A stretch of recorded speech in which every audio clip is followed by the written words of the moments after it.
Ngayon naman mga kumartes, gagawa naman tayo ng pipino kimchi. Ako talaga mga kumartes, hindi ako mahilig sa pipino. Ang ginawa ko nga lang dito, ginayat ko lang sa gitna kasi medyo malaki. Mas maganda sana kung yung maliliit na pipino yung ating nabili. So ginayat ko nga lang yan mga kumartes at lalagyan natin ng asin para yung excess water lumabas. Hindi ako expert, napanood ko lang din yun. Iset muna natin yung pipino kahit 10 minutes lang. Habang nakababad nga sa asin yung ating pipino, magagayat na nga ako dito ng sibuyas. Dalawang sibuyas nga pala yung nilagay ko dito. So mas gusto ko nga sa sibuyas yung pino yung gayat. Baka mabash na naman tayo kasi hindi ganito yung slice. So wala naman akong pakialam doon kasi ako naman yung kakain, hindi ikaw.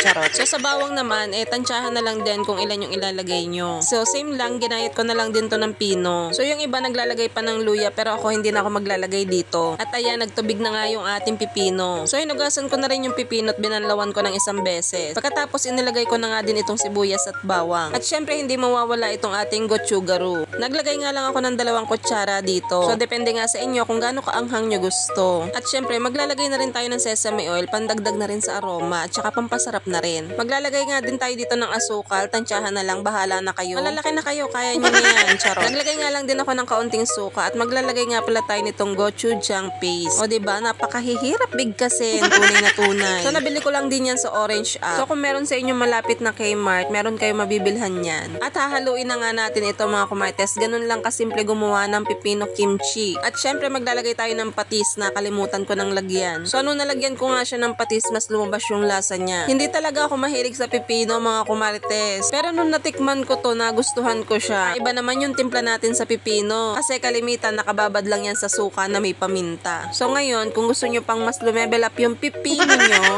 ganito yung gawin nyo. So habang hinahalo ko yan, kinakain ko na nga rin. Ilagay nyo na nga lang to sa container na may takip at ilagay nyo sa rep at pwede nyo na nga itong papakin. So ano pang inaantay nyo? Must try. Pero kung ayaw mo, di wag, di naman kita pinipilit. Charot. Hanggang dito na lang. Bye!